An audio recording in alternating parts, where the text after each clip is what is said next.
tous, c'est Wassim Pendela et bienvenue à vous dans Afterlife Labs. Le virus pandémique SARS-CoV-2 est en train de challenger bon nombre des bases de notre monde hautement interconnecté et mondialisé. Un choc exogène est venu perturber une économie déjà très inquiétante. Il s'agit d'un minuscule faisceau de protéines de 120 nanomètres de diamètre donnant corps au virus. À l'intérieur de sa coquille, une paire enroulée de brins d'ADN portant 8 kilooctets de code génétique. Après 3 mois d'incubation, ce virus a rendu la bourse mondiale gravement malade. Alors notre système est-il résilient ? Nous sommes en mesure de nous le demander car notre fabrication mondialisée et délocalisée commence à ressembler à l'inverse d'Internet. Interconnectée certes, mais dépendante d'un super nœud qui concentre beaucoup de pouvoir plutôt que connectée, décentralisée et résiliente. Dans cet épisode, nous allons retracer la chronologie du virus. Alors ce sera évidemment pas une chronologie exhaustive, mais plutôt une chronologie sélective, et on va tenter d'identifier certaines de ses conséquences sur l'économie mondiale. Début décembre 2019, l'hôpital de Wuhan accueille plusieurs personnes avec des symptômes particuliers. Le 31 décembre 2019, l'Organisation mondiale de la santé, l'OMS, en Chine, est informée de cas de pneumonie inconnus détectés dans la ville de Wuhan, la province du Hubei. Le 3 janvier 2020, 44 patients atteints de pneumonie d'étiologie inconnue sont signalés à l'OMS par les autorités nationales chinoises. Au cours de cette période, l'agent causal n'a toujours pas été identifié.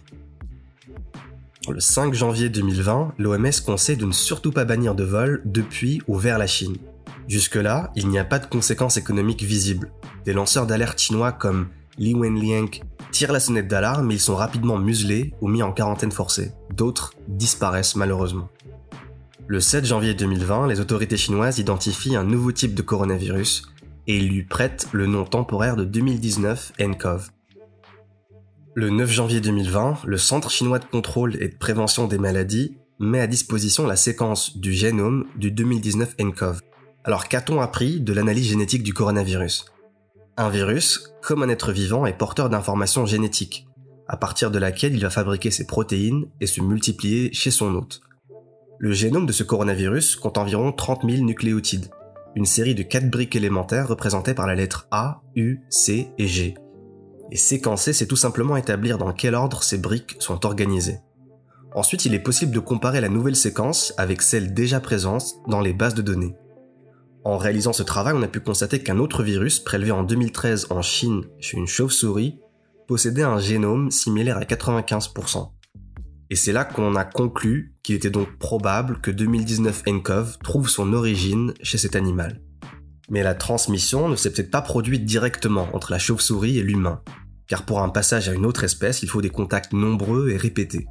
Les scientifiques et les autorités pointent plutôt vers des marchés aux animaux vivants. Celui de Wuhan devient alors le suspect numéro 1, et l'animal intermédiaire potentiel n'a pas encore été identifié. Le marché aux fruits de mer de Wuhan, c'est un marché où on pratiquait des ventes illégales d'animaux sauvages. On y vendait des louveteaux, des serpents, même des rats vivants.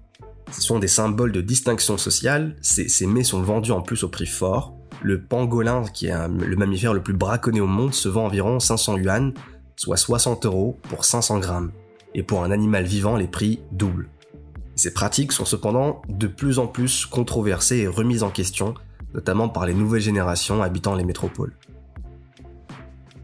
Le 11 janvier 2020, triste nouvelle, c'est le premier décès dû au coronavirus. Un homme de 61 ans, hospitalisé le 27 décembre pour une fièvre présumée, décède du virus à Wuhan.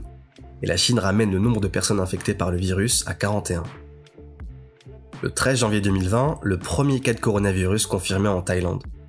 Le coronavirus s'est donc propagé au-delà de la Chine, la Thaïlande signalant le premier cas d'une femme chinoise de retour d'une visite de Wuhan et diagnostiquée avec des symptômes pseudo-grippaux. Le 20 janvier 2020, le président chinois Xi Jinping a annoncé que le virus devait être contenu. 282 cas de coronavirus sont confirmés, essentiellement en Chine, mais 4 sont signalés dans des pays limitrophes. Xi Jinping affirme que les autorités centrales sont désormais entièrement concentrées sur ce défi.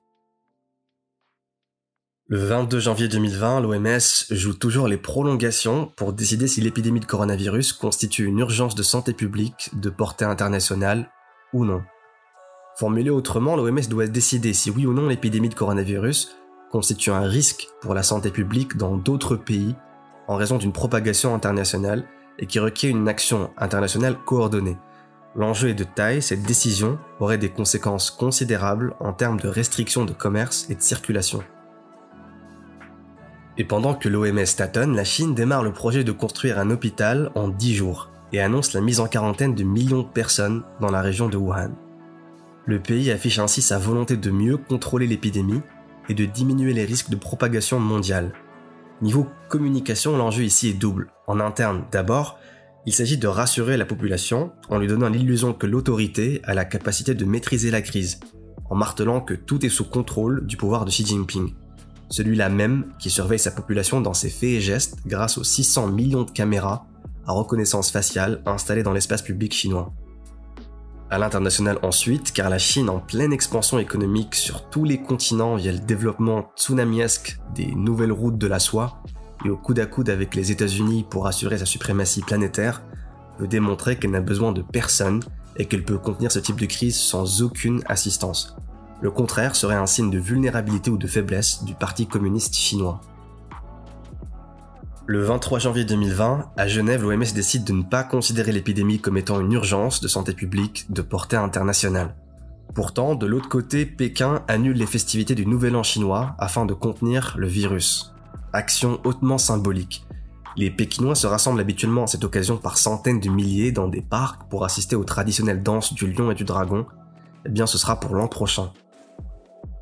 Le 24 janvier 2020, les autorités chinoises entament la construction d'un nouvel hôpital temporaire de 1000 lits dans le district de Wuhan, avec un plan pour l'achever en un temps record de seulement 6 jours. Il traitera les patients du virus de manière isolée. 4000 ouvriers y ont travaillé jour et nuit. Le message est fort, mais à vouloir construire trop vite, ces hôpitaux connaissent des problèmes de mal-isolation et de dégâts des eaux très vite aussi. Toujours dans le pays, les chaînes de restaurants Starbucks et McDonald's ont annoncé la fermeture de leurs magasins dans la province chinoise du Hubei. Starbucks, pour qui la Chine est le second marché mondial, a fermé la moitié de ses 4000 points de vente dans le pays. Et plusieurs centaines de restaurants McDonald's ont également gardé porte close dans la province du Hubei. D'autres chaînes comme Pizza Hut ou KFC ont aussi connu des fermetures d'enseignes. Le 25 janvier 2020, face au coronavirus, le monde de la croisière ne s'amuse plus. Plusieurs compagnies de croisière comme MSC Cruises, Costa Cruises et Royal Caribbean ont annulé des voyages au départ de ports chinois et refusent d'embarquer des passagers ayant séjourné en Chine durant les 2 voire 4 dernières semaines. Le 26 janvier 2020, un modèle d'intelligence artificielle permet de détecter les pneumonies dues au Covid-19 à partir de scans CT. Le modèle est publié sur medRxiv et il promet d'augmenter les radiologues en réduisant leur temps d'analyse de 65%. Cela peut s'avérer extrêmement utile si le nombre de cas explose dans les prochaines semaines. Le 27 janvier 2020, l'OMS revoit enfin sa position. Le risque est relevé de modéré à élevé au niveau international. Le nombre de personnes détectées positives a été multiplié tristement par 8, 4537 en Chine et 56 dans 14 autres pays. Le 28 janvier 2020, la Chine suspend les échanges sur ses 2 principales bourses, Shanghai et Shenzhen, jusqu'à lundi prochain pour empêcher la panique de vendre alors que les craintes de coronavirus augmentent. Le 30 janvier 2020, l'urgence de santé publique de portée internationale est déclarée par l'OMS, qui ajoute « Il ne s'agit pas d'un vote de défiance à l'égard de la Chine, on le sent bien, l'OMS marche sur des œufs ». Autant dire que ces tergiversations seront au cœur des discussions si d'aventure l'épidémie de coronavirus devait tourner en pandémie dans les jours ou les semaines qui viennent. Dans la foulée, la Chine annonce le report de sa saison 2020 de football. Le 1er février 2020, plusieurs compagnies aériennes, dont Air France, British Airways, American Airlines, Delta, suspendent leurs vols vers la Chine continentale. Et Disney ferme ses parcs d'attractions de Shanghai et de Hong Kong. Le 3 février 2020, la bourse chinoise accuse sa plus lourde chute en 5 ans. Les bourses chinoises dévissent de 8% après 10 jours d'interruption. Également, la monnaie chinoise trébuche de 1,5% à environ 7,02 yuan pour $1, tandis que les échanges sont suspendus sur le minerai de fer, le cuivre, le pétrole ou encore l'huile de palme.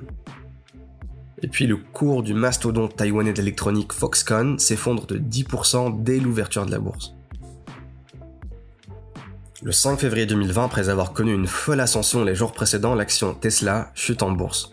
Contrainte de fermer provisoirement sa Gigafactory de Shanghai en raison du coronavirus, le constructeur californien annonce un report des livraisons de la Tesla Model 3. Résultat, moins 20% à la bourse de New York. Le 11 février 2020, l'OMS donne un nom officiel à la maladie due au coronavirus COVID-19 pour Coronavirus Disease 2019. Le nombre de décès dépasse tristement les 1000. Le 12 février 2020, le Mobile World Congress est annulé. C'est le plus grand événement sur le mobile et il est annulé en raison des craintes liées au coronavirus. La décision est fondée sur la préoccupation mondiale concernant l'épidémie, les problèmes de voyage et d'autres circonstances. Cela vient après que divers exposants dont Facebook, Amazon, Sony, Nokia et LG ont déclaré qu'ils se retiraient de l'événement. Et plus tard, d'autres vont également être annulés, comme le sommet mondial du marketing de Facebook, le salon du meuble de Milan, le Grand Prix de Chine, les Fashion Week de Pékin et de Shanghai, ou un match de rugby des 6 nations, même peut-être 2 matchs de rugby des 6 nations. Le 17 février 2020, Apple dévoile dans un communiqué rare que ses objectifs ne seraient pas atteints pour le premier trimestre. Et c'est une double peine. Pourquoi ? Parce que premièrement, les résultats d'Apple sont en baisse à cause de l'épidémie du coronavirus. Cela montre à quel point la marque américaine est dépendante de la Chine, et pour cause, c'est dans ce pays qu'elle produit la majorité de ses produits, et notamment sa célèbre iPhone. Comme les usines chinoises sont fermées ou tournent au ralenti depuis plusieurs semaines, Apple prévient, il y aura des ruptures de stock un peu partout dans le monde, et la sortie de son futur modèle prévu au printemps sera perturbée. Et puis deuxièmement, la Chine, il ne faut pas l'oublier, est aussi un très gros marché pour Apple, qui représente 15% de son chiffre d'affaires. En Chine, Apple peut compter sur une classe moyenne qui consomme ses produits. Mais là, comme la plupart des boutiques sont fermées et les gens sont confinés chez eux, forcément les ventes chutent et c'est un gros coup dur pour la firme californienne. Le 20 février 2020, l'Inde prévoit de limiter les exportations de médicaments. L'Inde prévoit de limiter les exportations d'antibiotiques et de vitamines car l'approvisionnement en provenance de Chine est interrompu en raison bien évidemment du coronavirus. La leçon à en tirer ici est vraiment capitale, les États doivent reprendre la main sur les chaînes d'approvisionnement de produits pharmaceutiques. Le 21 février 2020, des manifestants ukrainiens attaquent des bus évacués de Chine. Des manifestants dans une ville ukrainienne ont attaqué des bus transportant des évacués de Chine. Les évacués étaient transportés vers un hôpital de Novi Sanzari. Tous les évacués ont été testés négatifs lors du dépistage officiel. La manifestation survient après qu'un faux email, prétendument du ministre de la Santé, a déclaré que certains évacués avaient en fait contracté le virus. Et là, c'est un exemple très parlant du chaos que peut engendrer la perte de confiance au sein d'une société. Des choix et des actions irrationnelles sont portés par des individus. Un autre exemple, c'est l'entreprise mexicaine qui produit la bière Corona et qui est victime de l'homonymie de son produit avec le virus. Les intentions d'achat sont au plus bas aux États-Unis. C'est vraiment sans commentaire. Également le 21 février, Foxconn, touché à son tour officiellement par le coronavirus, le numéro 1 mondial de la sous-traitance électronique, et le principal fournisseur d'Apple comme on l'a dit, s'attend à une baisse de son chiffre d'affaires annuel à cause de l'épidémie. Il y a aussi ce jour-là le décès d'un jeune médecin à Wuhan. Le Covid-19 a coûté la vie d'un médecin de 29 ans qui travaillait au First People's Hospital de Wuhan. Nommé Peng Yinhua, le médecin qui a retardé son mariage pour continuer à travailler a été admis à l'hôpital le 25 janvier et a succombé à la maladie. Et les drames similaires sont vraiment nombreux en Chine. D'ailleurs, la Chine signale aujourd'hui plus de 200 cas dans les prisons. Et à l'image du paquebot Diamond Princess, les endroits confinés favorisent la propagation rapide du virus. Le 24 février 2020, des foyers se développent dans des pays comme la Corée du Sud, on est à 760 cas, l'Italie 200 cas, ou l'Iran où on est même à 50 décès. Le 27 février 2020, l'Arabie Saoudite suspend le pèlerinage de la Mecque.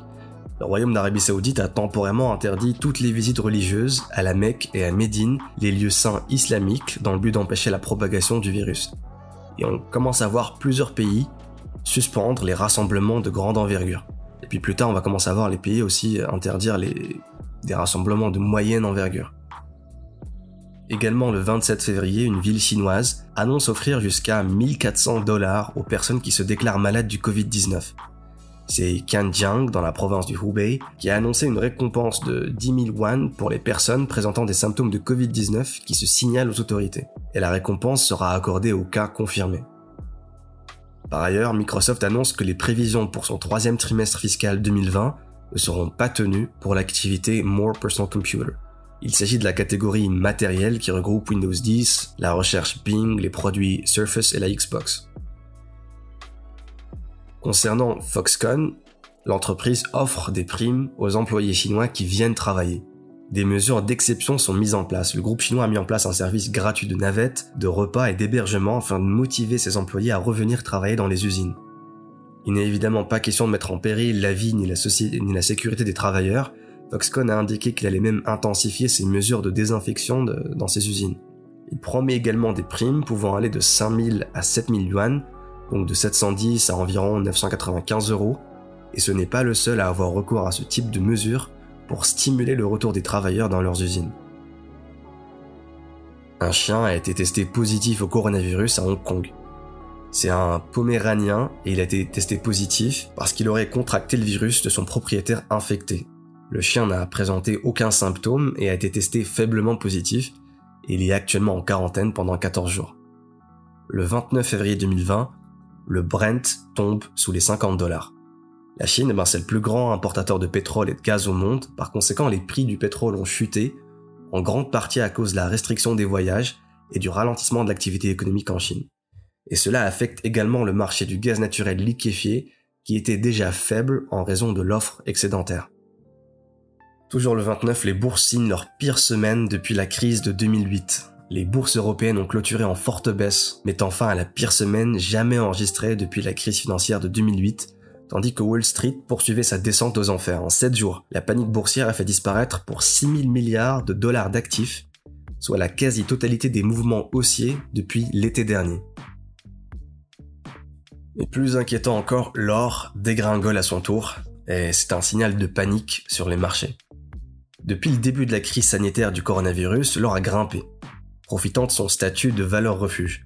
Mais ce vendredi, la tendance s'est brutalement inversée. Alors que les bourses à travers la planète sont en pleine déroute, l'or a perdu jusqu'à 4,5%, passant sous la barre des 1 600 $ l'once, et c'est du jamais vu depuis 2013.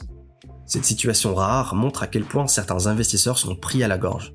Pourquoi ? Parce que tous les jours, les traders déposent des titres en garantie pour effectuer leurs transactions financières.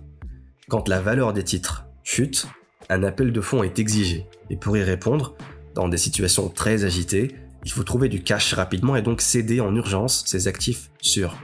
En général, l'or remonte après la secousse et finit par enregistrer une meilleure performance que les marchés actions sur le moyen terme. Et puis, il y a également l'indice de la peur qui a flambé, c'est le VIX, et il reflète l'ampleur des fluctuations attendues par les investisseurs. Il est calculé à partir du prix des options sur les actions du S&P 500.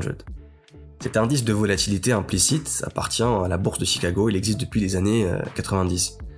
Et il a grimpé à environ 42 points, qui est un all-time high depuis la crise de la zone euro en 2011. Et ce qui interpelle, c'est surtout sa soudaine envolée, plus 160% en une semaine, et c'est aussi là du jamais vu. Le 29 février 2020, le cours de Teladoc enregistre plus 19%. Et l'entreprise est évaluée désormais à 10 milliards de dollars, car apparemment Wall Street pense que nous ne consulterons que des médecins sur notre téléphone virtuellement, alors que nous évitons le contact avec le monde extérieur. Mais l'entreprise est loin de réaliser des bénéfices. Teladoc a perdu environ 100 millions de dollars en 2019, soit à peu près la même perte qu'en 2018. Et Teladoc consacre toujours 20% de ses revenus à la pub et au marketing, en plus d'avoir de gros problèmes de comptabilité. Donc là, on est dans une hausse assez irrationnelle. Pourtant, d'autres actions ont grimpé, mais de manière plus saine. Zoom, qui est la société de visioconférence, a ajouté 2 millions d'utilisateurs mensuels actifs en 2020, contre 2 millions durant toute l'année 2019. Son action a pris 50% en 3 mois. Et enfin, le 1er mars 2020, des images de la NASA montrent que la pollution en Chine a drastiquement diminué alors que le coronavirus ferme les usines du pays. Plus particulièrement, il s'agit d'images satellites montrant les changements de concentration de dioxyde d'azote, le NO2, qui est un contributeur clé au smog, à cette fumée qu'on voit dans les villes, et un danger majeur pour la santé. C'est un gaz émis par les véhicules à moteur, les centrales électriques et d'autres installations industrielles. Et le comparatif avant-après est assez bluffant. Ainsi, l'épidémie de Covid-19 accélère sa contamination de l'économie et s'étend progressivement hors de Chine.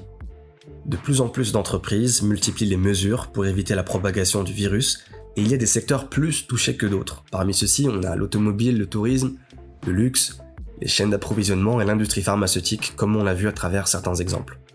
Cette épidémie est également une opportunité en or pour prendre conscience de la dépendance du monde à la Chine et donc de la fragilité du monde. C'est l'occasion de repenser notre manière de construire et de mettre en place un système plus résilient et d'inciter les pays à produire davantage de biens stratégiques à l'intérieur de leurs propres frontières ou au sein d'accords régionaux. Et ça, c'est pour le bien de l'humanité tout entière. Tout ne peut pas être délocalisé. C'est la fin de cet épisode, mais certainement pas la fin de ce thème. J'ai utilisé énormément de sources, des articles de blog, des articles de journaux, tout est sourcé, vous avez le lien en bas. Je reviendrai ultérieurement sur ce thème car j'ai également repéré plusieurs tendances amenées ou renforcées par le coronavirus. Et ce sera à l'occasion d'un prochain épisode. Mais pour le moment, je vous dis à tous, merci de m'avoir écouté et à très bientôt sur Afterlife Labs.